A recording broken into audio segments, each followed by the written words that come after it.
ನಮಸ್ಕಾರ. ನನ್ನ ಹೆಸರು ಡಾಕ್ಟರ್ ಇರ್ಫಾನ್ ಲೇಪಾಕ್ಷಿ ಅಂತ. ನಾನು ಶ್ರೀ ಆಯುರ್ವೇದ ಪಂಚಕರ್ಮ ಸೆಂಟರಿಂದ ಮಾತಾಡ್ತಿದ್ದೀನಿ, ಮೈಸೂರಲ್ಲಿ. ನಾವು ಇವತ್ತು ಸಂಚಿಕೆಯಲ್ಲಿ ಆಯುರ್ವೇದ ಬಗ್ಗೆ ತಿಳ್ಕೊಳ್ಳೋಕ್ಕೆ ಪ್ರಯತ್ನ ಮಾಡೋಣ. ಆಯುರ್ವೇದ ಅಂದರೆ ಏನಪ್ಪ ಅಂದರೆ ಆಯುಷೋ ವೇದ ಇತಿ ಆಯುರ್ವೇದ. ಆಯುಷೋ ವೇದ ಅಂತಂದರೆ ಏನು? ಆಯುಷ್ ಬಗ್ಗೆ ತಿಳಿಸಿಕೊಡುವಂಥದ್ದು ಆಗಿರುತ್ತೆ. ಆಯುಷ್ ಅಂದರೆ ಏನು? ಹಿತಾಹಿತಂ ಸುಖಂ ದುಃಖಂ ಆಯುಷಸ್ಯ ಹಿತಾಹಿತಂ ಮಾನಂಚ ತಚ್ಛಾಯತ್ರೋಕ್ತಂ ಆಯುರ್ವೇದಸ ಉಚ್ಯತೆ. ಸೊ ಈ ಸಂಸ್ಕೃತ ಶ್ಲೋಕೆಯಲ್ಲಿ ಏನಿದೆ ಅಂತ ತಿಳ್ಕೊಳ್ಳೋಣ. ಹಿತಾಹಿತಂ ಒಳ್ಳೆಯದು ಯಾವುದು ಆಗಿರುತ್ತೆ, ಕೆಟ್ಟದ್ದು ಯಾವುದು ಆಗಿರುತ್ತೆ. ಸುಖಂ ದುಃಖಂ ಸುಖ ಏನು ಕೊಡುತ್ತೆ, ದುಃಖ ಯಾವತ್ತಕ್ಕೆ ಆಗತ್ತೆ, ಅದ್ರ ಬಗ್ಗೆ ಎಲ್ಲನೂ ಲೈಫ್ ಸ್ಟೈಲಲ್ಲಿ ಏನು ತೊಂದರೆಗಳಾಗಿರ್ತವೆ. ಇವತ್ತಿನ ದಿನಗಳಲ್ಲಿ ತುಂಬ ಸ್ಟ್ರೆಸ್ ಲೈಫಲ್ಲಿ ಆಯುರ್ವೇದ ತುಂಬ ಇಂಪಾರ್ಟೆಂಟ್ ಆಗಿರುತ್ತೆ. ಸೊ ನಮ್ಮ ದೇಹಕ್ಕೆ ಯಾವುದು ಒಳ್ಳೆಯದಾಗಿರುತ್ತೆ, ಯಾವುದು ಕೆಟ್ಟದಾಗಿರುತ್ತೆ, ಇದು ಎಲ್ಲನೂ ನಮಗೆ ಆಯುರ್ವೇದನಲ್ಲಿ ಎಲ್ಲ ಮಾಹಿತಿನ ಇರುತ್ತೆ. ಸೊ ನಮ್ಮ ಜೀವನ ವಿಧಾನ ಬೆಳಗ್ಗೆ ಎದ್ದೇಳೋದ್ರಿಂದ ಹಿಡಿದು ನಾವು ಏನಪ್ಪ ಕೆಲಸ ಮಾಡ್ತೀವಿ, ಏನೆಲ್ಲ ಒಡನಾಟ ಇರುತ್ತೆ ನಮ್ಮದು, ಯಾವ ಥರ ಆಹಾರ ತಗೊತೀವಿ, ಎಲ್ಲನೂ ಆಯುರ್ವೇದನಲ್ಲಿ ಮಾಹಿತಿ ಸಿಗುತ್ತೆ ನಿಮಗೆ. ಸೊ ಪ್ರಪಂಚದಲ್ಲಿ ಎಲ್ಲನೂ ಪಂಚಮಹಾಭೂತಗಳಿಂದ ಉತ್ಪತ್ತಿ ಆಗಿರುತ್ತೆ. ನಮ್ಮ ದೇಹವು ಕೂಡ ಪಂಚಮಹಾಭೂತಗಳಿಂದನೇ ಉತ್ಪತ್ತಿ ಆಗಿರುತ್ತೆ. ಅದೇ ಥರ ನಾವು ತಿನ್ನುವಂಥ ಆಹಾರ, ನಾವು ತಗೊಳ್ಳುವಂತಹ ಔಷಧಿಗಳು, ಗಿಡಮೂಲಿಕೆಗಳು ಎಲ್ಲನೂ ಪಂಚಮಹಾಭೂತಗಳಿಂದನೇ ಉತ್ಪತ್ತಿ ಆಗಿರ್ತವೆ ಮತ್ತು ಪಂಚಮಹಾಭೂತಗಳಲ್ಲೇ ಲೀನವಾಗಿರುತ್ತೆ. ಸೊ ಅದಕ್ಕಾಗಿ ಪಂಚಮಹಾಭೂತಗಳಿಂದಾನೇ ತಗೊಂಡು ಆಯುರ್ವೇದನಲ್ಲಿ ಎಲ್ಲ ಮಾಹಿತಿಯನ್ನು ವಿವರಣಾಗಿ ತಿಳ್ಕೊಳ್ಳೋಣ ಬರೋ ಸಂಚಿಕೆಗಳಲ್ಲಿ. ಇವತ್ತಿನ ಸಂಚಿಕೆಯಲ್ಲಿ ಏನಂದರೆ ಬರೀ ಆಯುರ್ವೇದ ಅಂದರೆ ಏನಂತ ಅಷ್ಟೇ ನೋಡೋಣ. ಸೊ ಹಿತಾಹಿತಂ ಸುಖಂ ದುಃಖಂ ಅಂತ ಅಂದಿವಲ್ವಾ. ಸೊ ನಮ್ಮ ದೇಹಕ್ಕೆ ಹಿತ ಯಾವುದು, ನಮ್ಮ ದೇಹಕ್ಕೆ ಅಹಿತ ಆಗಿರುವಂಥದ್ದು ಯಾವುದು, ನಮ್ಮ ದೇಹಕ್ಕೆ ಸುಖ ಕೊಡುವಂಥದ್ದು ಯಾವುದು, ನಮ್ಮ ದೇಹಕ್ಕೆ ದುಃಖ ಕೊಡುವಂಥದ್ದು ಯಾವುದು, ಅದರ ಮೆಜರ್ಮೆಂಟ್ಸು ಮಾನಂಚ ತಚ್ಛಾಯತ್ರೋಕ್ತಂ ಆಯುರ್ವೇದಸ ಉಚ್ಯತೆ.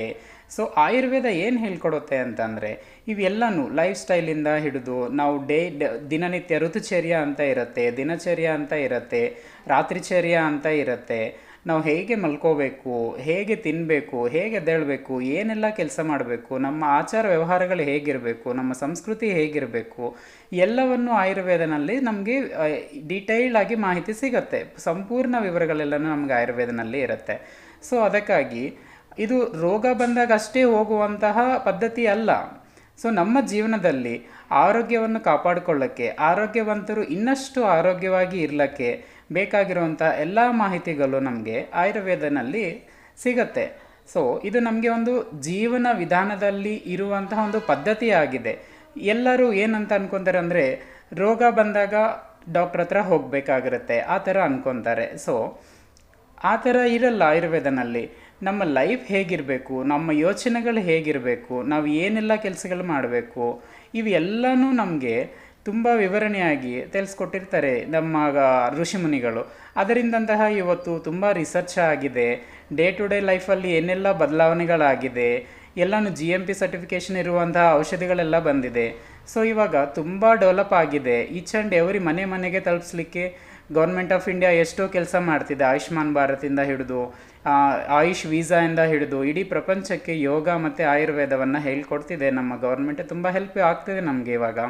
ಸೊ ಅದಕ್ಕಾಗಿ ನಮ್ಮ ದೇಶ ಪದ್ಧತಿ ಆಗಿರುವಂತಹ ಆಯುರ್ವೇದವನ್ನು ಇನ್ನಷ್ಟು ಸ್ವಲ್ಪ ಮುಂದಕ್ಕೆ ತಗೊಳ್ಳೋಗ್ಲಿಕ್ಕೆ ಓಂ ವ್ಯಾಸ TV ಅವರು ನಮಗೆ ತುಂಬ ಹೆಲ್ಪ್ ಮಾಡಿದ್ದಾರೆ.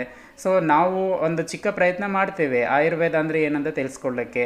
ಬರೋ ಸಂಚಿಕೆಗಳಲ್ಲಿ ನಮ್ಮ ಆಹಾರ ವಿಹಾರ ಹೇಗಿರಬೇಕು, ನಮ್ಮ ಯೋಚನೆಗಳು ಹೇಗಿರಬೇಕು, ಒಂದೊಂದು ರೋಗಗಳಲ್ಲಿ ಏನೆಲ್ಲ ಮನೆಯಲ್ಲಿರುವಂತಹ ಮನೆ ಮದ್ದು ಹೇಗಿರಬೇಕು, ನಾವು ಯಾವ ಥರ ತಗೋಬೇಕು, ನಾವು ರೋಗ ಬರಲಾರ್ದೆ ಹೇಗೆ ನೋಡ್ಕೋಬೇಕು, ಇವೆಲ್ಲನೂ ನಾವು ಓಂ ವ್ಯಾಸ TV ಅಂತ ತಿಳಿಸ್ಕೊಳ್ಳೋಕ್ಕೆ ಪ್ರಯತ್ನ ಮಾಡ್ತೇನೆ.